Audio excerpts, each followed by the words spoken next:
माननीय उपमुख्यमंत्री महोदय, सर्व आमचे सन्माननीय मंत्री, पत्रकार मित्रांनो, महायुती सरकारच्या या नवीन पर्वामध्ये पहिलेच अर्थसंकल्पीय अधिवेशन पार पडलं। मोठी मेजॉरिटी असताना देखील कुठेही अधिवेशनाचा वेळ कमी न करता मोठ्या प्रमाणात या अधिवेशनामध्ये चर्चेच्या द्वारे विविध विषय सोडवण्याचा प्रयत्न आम्ही केला। खरं म्हणजे रोज 6 तास काम करणं अपेक्षित आहे, पण सरासरी रोज 9.5 तास हे काम विधानसभेने केलेलं आहे आणि विधान परिषदेने जास्त काम केलेलं आहे। त्यामुळे अतिशय महत्त्वाच्या अशा या चर्चा झालेल्या आहेत। एकूण आपल्याला कल्पना आहे की दोन्ही सभागृहांनी मिळून 12 कायदे यावेळी मंजूर केलेले आहेत, ज्याच्यामध्ये माथाडीच्या कायद्यामध्ये सकारात्मक सुधारणा ही आपण केलेली आहे, ज्यामुळे माथाडींवरही अन्याय होणार नाही, पण फेक माथाडी आणि ब्लॅकमेलिंग हे पूर्णपणे बंद करता येईल अशा प्रकारची ही सुधारणा त्या ठिकाणी केली आहे। या व्यतिरिक्त अनेक महत्त्वाचे जे बिल आहेत ते आपण पास केले आहे, ज्याच्यामध्ये अर्थातच महाराष्ट्र खासगी सुरक्षा रक्षक जे बिल आहे ते महत्त्वाचं एक बिल आहे। आणि आपल्याला कल्पना आहे की विनियोजन विधेयक जे आपल्याला अधिकारिता देतं बजेट खर्च करण्याची, ते देखील आपण या ठिकाणी पास केलेलं आहे। मी माननीय अर्थमंत्री महोदयांचे अभिनंदन करतो की त्यांनी 5 सूत्रांवर आधारित असा एक अर्थसंकल्प मांडला, ज्यात शेती, उद्योग, पायाभूत सुविधा, रोजगार आणि सामाजिक विकास अशी पंचसूत्री त्यांनी त्या ठिकाणी मांडलेली आहे। महिला दिनाच्या निमित्त एक विशेष चर्चा या अधिवेशनात झाली। संविधानाच्या संदर्भात एक विशेष चर्चा या अधिवेशनात झाली आणि विशेषतः वेगवेगळ्या चर्चांच्या माध्यमातून मोठ्या प्रमाणात लक्षवेधी असतील, प्रश्न असतील, विविध आयुधांच्या माध्यमातून चर्चा करून जे काही राज्यासमोरचे प्रश्न आहेत या प्रश्नांवर सरकारने सकारात्मक उत्तर देण्याचा प्रयत्न केला। कुठेही चर्चेतनं पळ काढला नाही, चर्चेला बगल दिली नाही, तर भरपूर अशा प्रकारची चर्चा या ठिकाणी केल्या।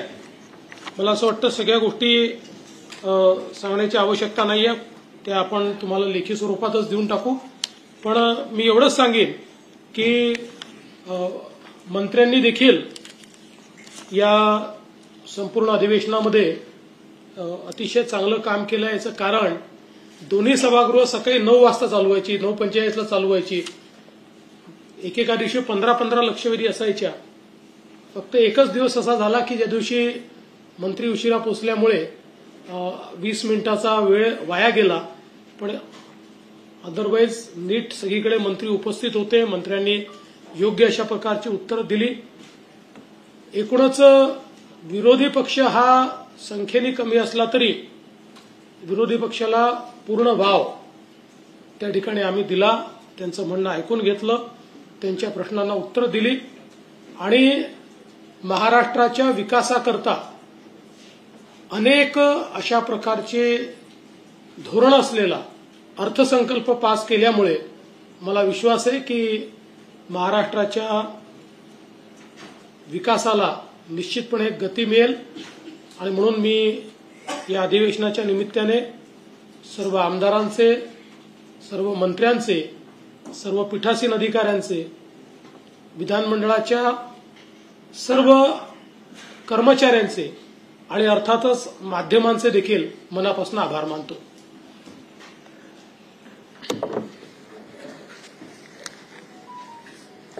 सगळ्या पत्रकारांचं मनापासून स्वागत। मुख्यमंत्री महोदयांनी अधिवेशनाच्या बाबतीत कामकाजाबाबतीत माहिती दिली आहे. हे महायुती सरकारचं दुसऱ्या इनिंग मधलं हे पहिलंच बजेट सेशन आहे आणि या अर्थसंकल्पामध्ये देखील मुख्यमंत्री महोदयांच्या मार्गदर्शनाखाली वित्तमंत्र्यांनी अतिशय चांगला अर्थसंकल्पही सादर केला. त्यावेळी आपल्या चर्चाही झाली. सर्व योजना, विकास प्रकल्प,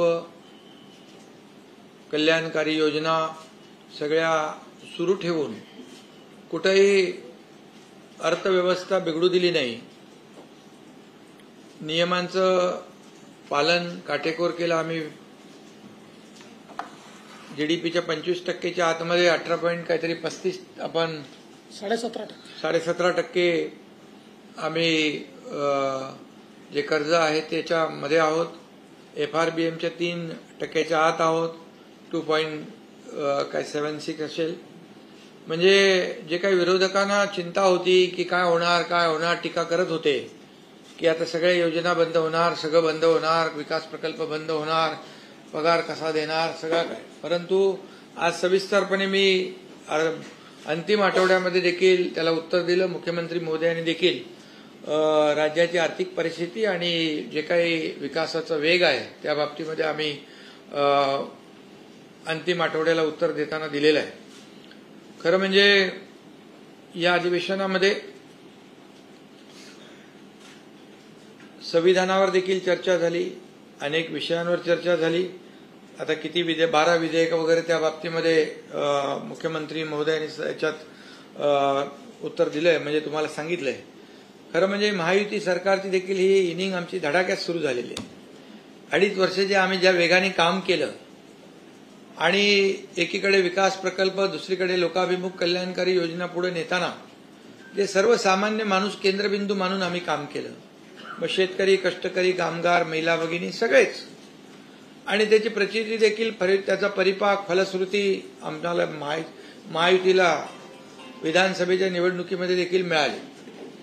आणि आम्ही जी आमची टीम आहे हे उत्तम आमच्या टीमचं स्पिरिट आहे आणि काम त्याच वेगाने आम्ही पुढे जातोय. कुठेही कशामध्येही म्हणजे कुठलाही विकासाचा वेग कमी न करता आम्ही कामाला प्राधान्य दिलेलं आहे. आणि त्याचं प्रतिबिंब जे आहे आपण पाहतोय की 100 दिवसाचा जो काही मुख्यमंत्री महोदयांचा एक त्यांची संकल्पना होती त्याच्यामध्ये बरेचसे उपक्रम आम्ही, किंबहुना ज्या 7 कलमी कार्यक्रमाला आम्ही प्राधान्य दिलं त्याच्यात देखील सगळ्याच विभागाने चांगलं काम केलेलं आहे.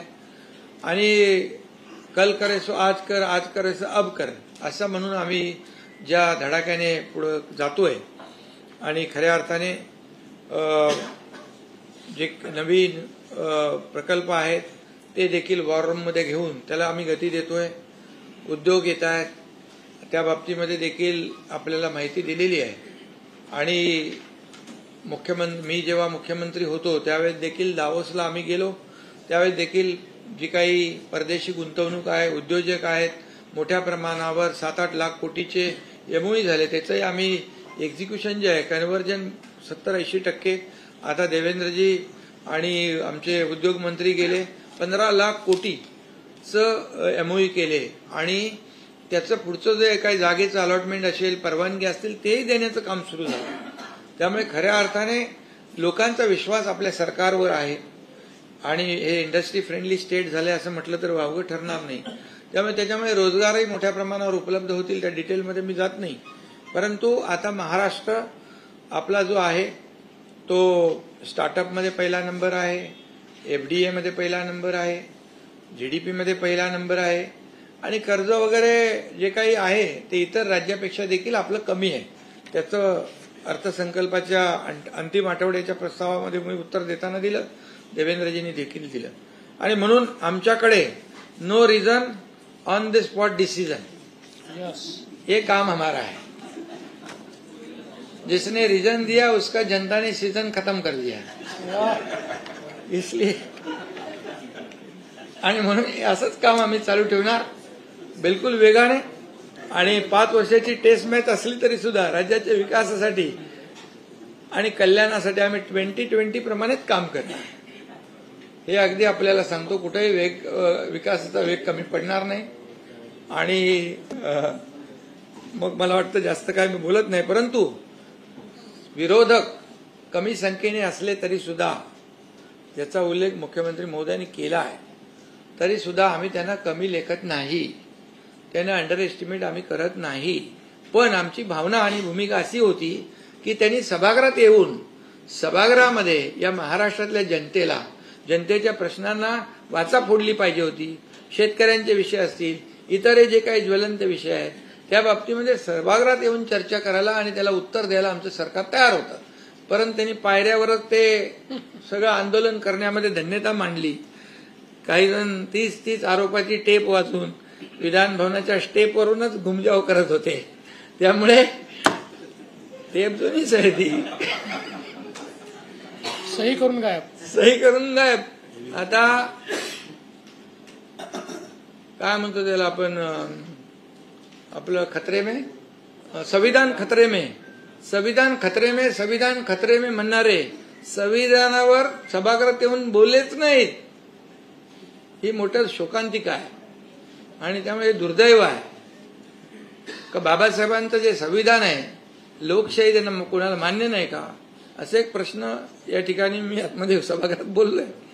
पण ते ठीक आहे. आमचं एवढंच म्हणणं आहे की सरकार काम करतंय. आता घटनाबाह्य सरकार नाही आहे, 235चं सरकार आहे.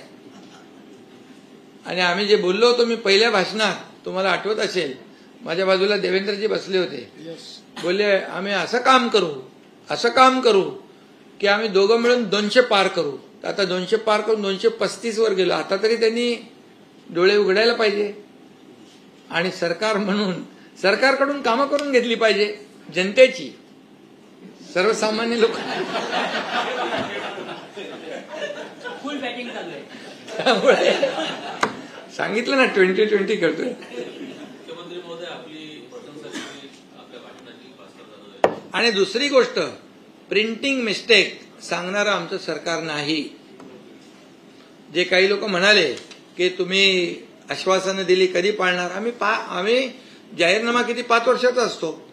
आम्ही कुठलंही आश्वासन जे आहे टाळणार नाही, आम्ही ते आश्वासन पाळणार. कारण देवेंद्रजी, मी, अजितदादा हे शब्द दिला की आम्ही शब्द पाळणारे लोक आहोत, म्हणून तर इतिहास घडला. त्यामुळे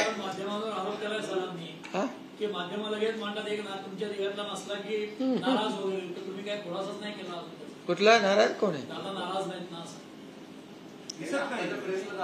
अरे बाबा, दादा सांगून गेले मुख्यमंत्र्यांना, दादा मुख्यमंत्र्यांना सांगून गेले मगाशी. आणि तुम्ही तर असं करता जसं मी गावी गेलो की नाराज, दिल्लीला गेलो की नाराज, आणि गंभीर झालो की गंभीर झाला नाराज. अरे आता काय करायचं. आणि म्हणून तुम्हाला सांगतो, आम्ही काही नाराज वगैरे नाही. कोणी किती प्रयत्न केला, विरोधकांनी देव पाण्यात बुडवून ठेवलेत की काहीतरी होईल, काही होणार नाही. लोककल्याणकारी विकासाची कामच आम्ही करणार, बस. त्यामुळे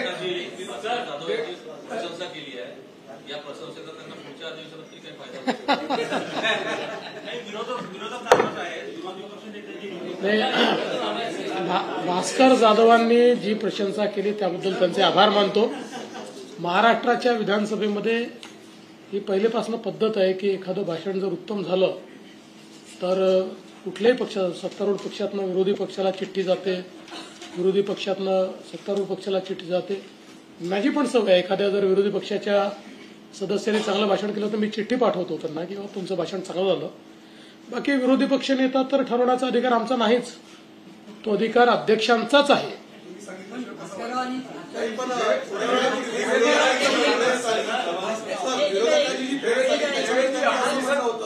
एकेकाळी शेकापचे फक्त 7 आमदार असतानाही काँग्रेसने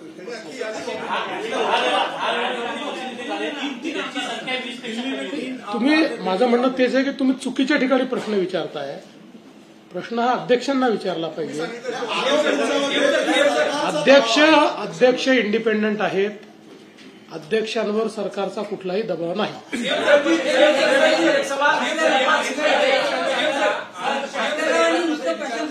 त्यांनी त्याची पुस्तिका काढून वाटायला सांगितलं आणि ते त्याच्यामुळे त्यांच्या आघाडीत पंचायत होईल असं वाटतं. नाही काही पंचायत होईल असं नाही. त्यांनी त्याकरता पटेल अशा प्रकारे बोलले. नाही त्यांनी त्याकरता हे सांगितलं की त्यातला राजकीय भाग काढून टाका, म्हणजे जो त्यांना अडचणीचा आहे तो काढून टाका आणि बाकी भाग ठेवा असं सांगितलं.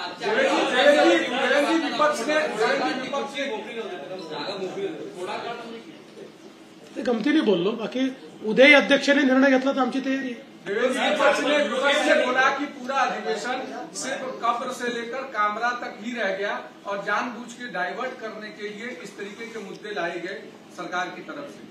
देखिए, रोज 6 घंटा काम करना चाहिए, रोज 9 घंटा काम किया. इतनी सारी चर्चाएं की, किसानों पर चर्चा हुई, कामगारों पर चर्चा हुई, माथाड़ी का बिल हुआ, बजट पर चर्चा हुई. अब उनके दिमाग में कब्र और कामरा ही होगा तो हम क्या कर सकते हैं? उनके दिमाग में उतना ही जाता है, उनको उतना ही दिखता है.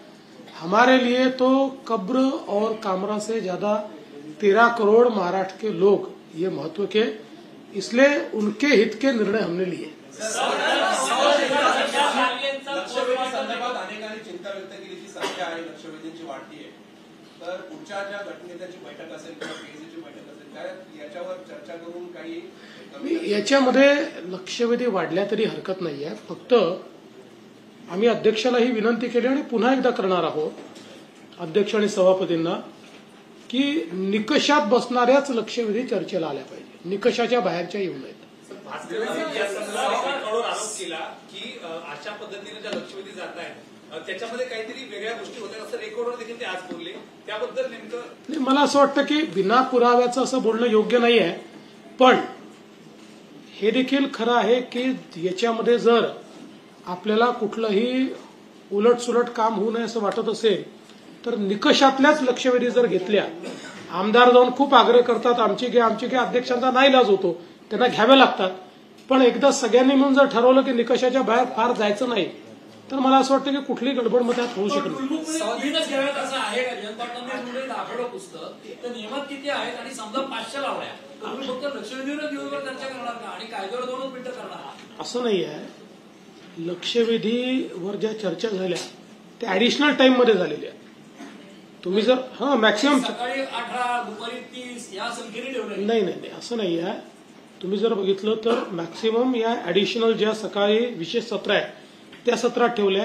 दुपारी पण ज्या केल्या त्याच्यामध्ये वेळेची मर्यादा पाळत 1 किंवा 2 प्रश्न. आता काय नवीन सदस्य आहेत, पहिलं अधिवेशन आहे, सदस्यांची अपेक्षा असते की आमच्या मतदारसंघात काही ना काही आम्हाला मांडता आलं पाहिजे, त्याकरता त्यांनी अकोमोडेट केलं. पण याचा अर्थ कायद्यांची चर्चा थोडी करटेल केली. सगळे कायदे चर्चेने पास झाले. बिना चर्चेचा कुठला कायदा आला सांगा? सगळ्या प्रस्ताव पहिल्या आठवड्यापासून ते सत्ताधारी असेल किंवा विरोधक असेल सगळे प्रस्ताव नाही. याचं प्रमुख कारण काय आहे की हे अधिवेशन बजेट अधिवेशन आहे, खातेवार चर्चा होते. त्यामुळे ती खातेवार चर्चा त्या दिवशी संध्याकाळपर्यंत आणि चर्चेचे दिवस फिक्स्ड आहे. मंगळवारचा सत्तारूढ पक्षाचा, गुरुवारचा विरोधी पक्षाचा, त्याच मंगळवारी खातेदार न्याय चर्चा असते.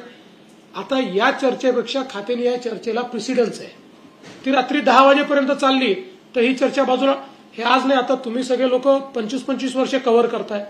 प्रत्येक बजेट अधिवेशनात हेच होतं. ज्या दिवशी चर्चा असते मंगळवारी किंवा गुरुवारी जर खातेनिहाय चर्चा आली मागण्यांची किंवा पुरवणी मागण्यांची तर त्या दिवशी कधीच ती चर्चा होऊ शकत नाही. ती पाहिलं फोन शेवटीच होते. देशमुख की हत्या के मामले में वाल्मीकि का रंजन है, उनके आका जो है आपको भी पता है, धनंजय मुंडे का इस्तीफा हुआ है, क्या उनको सह आरोपी बनाएंगे? एक तरफ तो आप उद्योग लाएंगे, इतनी मेहनत करते हैं, ऐसे हफ्ता खबरों के प्रति आप नरम क्यों रहेंगे? इसके बारे में बहुत स्पष्ट शब्दों में कहा है और नरम गरम रहने का सवाल ही नहीं है. न हम नरम है न गरम है, हम कानून से चलते हैं.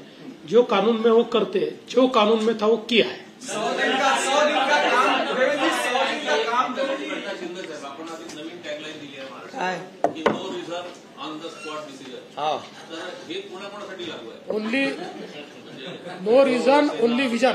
सरकारी निर्णय सरकारी निधन बघा, तुम्हाला सांगतो, आम्ही बोलतो ते करून दाखवतो.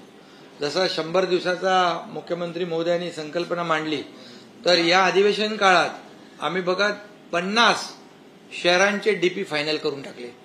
विकास आराखडे 50 शहरांचे, त्याची यादी तुम्हाला देईन. आणि त्याचबरोबर जे नव्या मुंबईतल्या 12.5% भूखंडावरचा प्रकल्पग्रस्तांचा विषय होता, त्यांना FSI आणि उंची वाढवण्याचा, तो आम्ही निर्णय घेऊन टाकला. मुंबईतल्या जुन्या आयकॉनिक इमारती आहेत, त्या विकसित करण्याचं धोरण बऱ्याच दिवसापासून विचाराधीन होतं, त्याचा आम्ही निर्णय घेतला. सगळ्यात महत्वाचं म्हणजे एअरपोर्ट फनेल झोनमध्ये ज्या इमारती रिडेव्हलपमेंटला राहिलेल्या आहेत, तोही आम्ही निर्णय घेतला. म्हणजे ऑन द स्पॉट डिसिजनसाठी सांगतो तुम्हाला. आणि मुख्याधिकारी संवर्गातील 105 मुख्याधिकाऱ्यांची पदोन्नती पण करून टाकली. आणि बाकी तर जे 7 कलमे आपल्या हे आहे जे 100 दिवसाचं, त्याच्यामध्ये लोकांना त्या भागामध्ये जिल्हाधिकारी असतील, जिल्हास्तरीय अधिकारी असतील, ते भेटण्याचं काम, त्यांना न्याय देण्याचं काम, ह्या सगळ्या गोष्टी ज्या आहेत, जात पडताळणीचं आणि ऑनलाईन करून टाकलं, आणि ताबडतोब घर बसल्या, आणि अशा सगळ्या योजना ज्या आहेत, 7/12 केला, मुद्रांक ते तुम्ही केलं ना, आता जिवंत 7/12 केला, जिवंत 7/12 ऑन दी स्पॉट डिसिजन.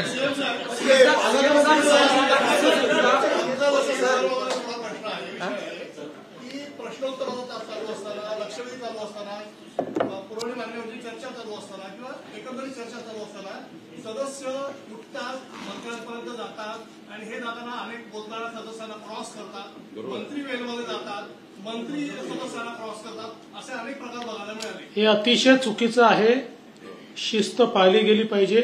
मला स्वतःला फार त्रास होतो, यांनाही होतो. आम्ही बसले असतो, भाषण करायचं असतं, आणि इतके सदस्य येऊन तिथे सह्या घेतात, त्यामुळे याच्यावर निर्बंध आला पाहिजे. मला हे अगदी मान्य आहे की चुकीचं आहे. करूया.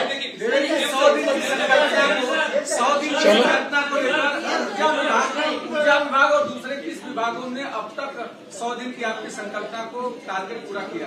नहीं, अभी 4 विभागों ने, एक तो कल ही सांस्कृतिक कार्य विभाग ने किया और 3 विभाग अंतिम चरण में, लेकिन सब कर लेंगे.